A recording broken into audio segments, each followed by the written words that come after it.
Dalam berbagai literatur disebutkan, bahwa radikalisme adalah suatu paham yang menginginkan sebuah perubahan atau pembaruan, dengan cara drastis hingga ke titik paling akar. Bahkan, untuk mencapainya, melibatkan banyak cara hingga yang paling ekstrim, kekerasan baik simbolik, maupun fisik. Secara sosiologis, setidaknya ada 3 gejala yang dapat ditengarai dari paham radikalisme, yaitu, pertama, merespons terhadap kondisi sosial, politik maupun ekonomi yang sedang berlangsung dalam bentuk penolakan dan perlawanan, terutama aspek ide dan kelembagaan, yang dianggap bertentangan dengan keyakinannya. Kedua, dari penolakan, berlanjut kepada pemaksaan kehendak, untuk mengubah keadaan secara mendasar, ke arah tatanan lain yang sesuai dengan cara pandang dan ciri berpikir, yang berafiliasi kepada nilai-nilai tertentu, semisal agama, maupun ideologi lainnya. Ketiga, menguatkan sendi-sendi keyakinan tentang kebenaran ideologi, yang diyakininya lebih unggul daripada yang lain. Pada gilirannya, sikap truth claim ini, memuncak pada sikap penafian dan penegasan sistem lain. Untuk mendorong upaya ini, ada pelibatan massa yang dilabelisasi atas nama rakyat atau umat, yang diekspresikan secara emosional agresif. Terlebih, ketika era demokrasi memberikan kebebasan siapapun untuk mengekspresikan pemikirannya, maka, ketiga gejala yang dimainkan penggerak paham radikalisme ini, kian dapat panggung selebrasinya. Ketika pemerintah ingin menekan dan menghadang paham radikalisme yang kian tumbuh di berbagai lembaga pendidikan, kelompok masyarakat, bahkan lingkungan, pemerintah seolah tak menemukan taringnya. Sebab, apapun yang diserukan pemerintah, akan terbentur ketentuan lain, yang berhubungan dengan aspek HAM. Ketika setiap orang dan kelompok sudah menemukan ruang eksperimentasi untuk menggerakkan corak ideologinya, pada titik ini, paham radikalisme mulai dimainkan sebagai kartu truf oleh para aktor. Inilah yang kita pahami sebagai jebakan radikalisme. Dalam konteks ini, merujuk pada hasil penelitian disertasi Haedar Nasir, Islam Syariat, Reproduksi Salafiyah Ideologis di Indonesia, 2007, ada beberapa kelompok yang selalu getol melakukan perubahan secara radikal, dengan cara menginstrumentalisasi keyakinannya. Pertama, kelompok revivalis yang tampil dengan ciri legal formal, yang menuntut perubahan sistem hukum, yang sesuai tata aturan dan tuntunan hukum agama. Kedua, kelompok revivalis yang tampil dengan ciri doktriner, dengan cara memahami dan mempraktikkan agama serba mutlak dan kaku. Ketiga, kelompok revivalis yang tampil dengan ciri militan, dan ditunjukkan melalui sikap keagamaan bersemangat tinggi, hingga berhaluan keras. Bahkan, kelompok ini tak segan melakukan penolakan frontal, terhadap Pancasila sebagai dasar negara Indonesia, dan bersikukuh ingin menjadikan syariah sebagai penggantinya. Dalam kaitan ini, paham radikalisme yang diinstrumentalisasi dalam berbagai bentuk dan maksud oleh kelompok-kelompok revivalis, dilatari oleh beberapa persepsi dan alasan, seperti ketidakadilan yang dialami rakyat, korupsi yang menggurita, krisis ekonomi, politik, dan kesenjangan kaya miskin. Dalam anggapan mereka, ini terjadi karena sistem negara Indonesia yang terlalu berkiblat kepada demokrasi, dan memberhalakan Pancasila. Oleh karena itu, kelompok ini mengajukan syariah sebagai satu-satunya pandangan dunia, world view, yang harus dijadikan sebagai landasan konstitusi, maupun dasar negaranya. Solusi penyelesaian umat ini hanya apa itu? Khilafah. Tegaknya khilafah, maka selesailah masalah. Apa yang kita saksikan dalam beberapa bulan ini, di mana pintu masuk paham radikalisme yang digerakkan kelompok revivalis melalui momentum Pilkada DKI, menjadi bukti betapa mereka ingin mereaktualisasi paham radikalisme. Bahkan, gerakan massa yang dilabelisasi dengan 411, 212, 313, dan semacamnya, menjadi sebuah rejuvenasi radikalisme, yang memanfaatkan pergerakan massa yang disulut dengan semangat populisme.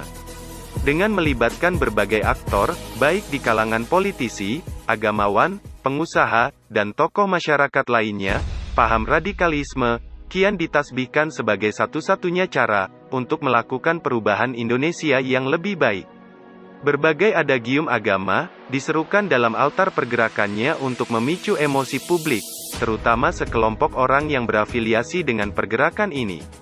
Meskipun dalam pengamatan sementara, gerak radikalisme yang diekspresikan oleh kelompok revivalis ini tidak berhubungan dengan perilaku terorisme, bahkan mungkin juga tidak ada niatan dalam benak mereka untuk memperlebar paham radikalisme menjadi aksi terorisme. Namun sesungguhnya, paham radikalisme yang selalu digerakkan dalam berbagai momentum, apalagi dalam sesi pergerakannya, terselip agenda politik kekuasaan tertentu. Maka tidak menutup kemungkinan, akan dimanfaatkan pihak-pihak lain, terutama kelompok ekstrim yang keberadaannya masih kecil, tetapi suaranya sangat berisik, noisy minority, untuk menjadikan gerakan radikalisme sebagai jebakan untuk membuat kegaduhan yang bisa memicu konflik horizontal. Sebab, ketika radikalisme selalu dijadikan sebagai wadah pergerakan untuk melakukan perlawanan terhadap pemerintah, sementara barisan mereka dilingkupi oleh ambisi kekuasaan, bukan tidak mungkin, segala cara hingga yang paling ekstrim akan dilakukan. Era demokrasi dengan kebebasan mengekspresikan pemikiran dituding menjadi gejala tumbuhnya paham radikalisme. Sang aktor penggerak radikalisme pun seakan mendapat panggung selebrasi. Benarkah sang aktor telah memiliki ruang eksperimentasi untuk menggerakkan corak ideologi mereka? Bahkan, sebagaimana terbaca oleh banyak kalangan, radikalisme yang dikanalisasi dalam berbagai aksi yang berjilid-jilid, menyelipkan faktor produksi kekerasan, baik secara simbolik maupun fisik, untuk menekan dan mengintimidasi siapapun yang dianggap berseberangan. Dengan menggunakan adagium agama, kekerasan yang diselipkan dalam berbagai dimensinya, bekerja secara sistematis, untuk mencapai sebuah kekuasaan yang diimpikan. Hasilnya, kemenangan pilkada pun sudah diperoleh dan dirayakan, sebagai syukuran politik yang diakui sebagai berkah Tuhan. Apa yang terjadi di Jakarta, menjadi epicentrumen kekuasaan nasional, kian memberi gambaran sosial yang cukup memprihatinkan, bahwa di negara kita, radikalisme yang dijadikan sebagai politik identitas, sudah sedemikian complicated dalam menggunakan agama, sebagai bayang-bayang pergerakan sosialnya. Dengan kata lain, meminjam istilah Olivier Roy dalam tulisan, Who are the New Jihadists? Banyak kelompok revivalis, yang menggunakan modus islamisasi radikalisme, Islamization of radicalism, sebagai cara, meraih kekuasaan dan merebut pengaruh sosial di kalangan masyarakat. Mereka menggunakan label islamisasi untuk memaksakan kehendak radikalnya, untuk melakukan perlawanan kepada siapapun, yang dianggap tak sejalan dengan agenda politiknya. Bahkan, adagium syariatisasi semakin nyaring disuarakan, agar dijadikan sebagai bangunan konstitusi, yang selama ini sudah disepakati mengacu kepada UUD 1945. Ada pula kelompok lain, yang sudah lama mensistematisasi gerak perlawanan, untuk mengganti sistem negara kita kepada model khilafah yang turut memanfaatkan momentum ini. Dalam kondisi ini, bila banyak pihak yang menggunakan pola islamisasi terhadap paham radikalisme yang berkelindan dengan kekuasaan, bukan tak mungkin melahirkan benih-benih ekstremisme yang lebih masif dan sistematis, yang dapat beriringan dengan terorisme. Mengantisipasi potret buram paham radikalisme, yang secara intensif diresonansikan melalui momentum Pilkada Jakarta, dan tidak mustahil pula, paham radikalisme akan dijadikan sebagai mekanisme sosial, untuk menggerakkan politik identitas atas nama agama secara frontal, maka pemerintah harus membuat langkah prevensi in optima forma, yang dituangkan dalam regulasi dan peraturan pilkada yang tegas, agar bangunan demokrasi kita tidak semakin dicemari oleh pihak-pihak yang berpikiran politik sumbu pendek. Langkah ini penting dilakukan, merujuk pada pandangan Sri Yanuarti, peneliti senior LIPI, agar di berbagai daerah, tidak mereplikasi model politik identitas buta, sebagaimana yang terjadi di Jakarta. Sebab, bila politik identitas yang menggunakan paham radikalisme sebagai modus kapitalisasi isu-isu agama yang dilakukan di berbagai daerah, maka sendi kehidupan berbangsa dan bernegara kita, lama-lama akan goyah.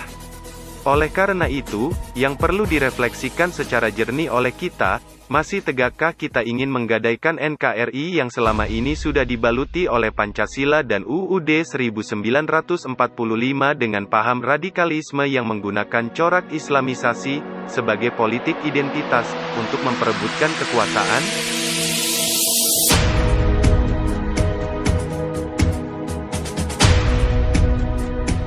Radikalisme dan Politik Identitas oleh Fathur Rahman Gufron.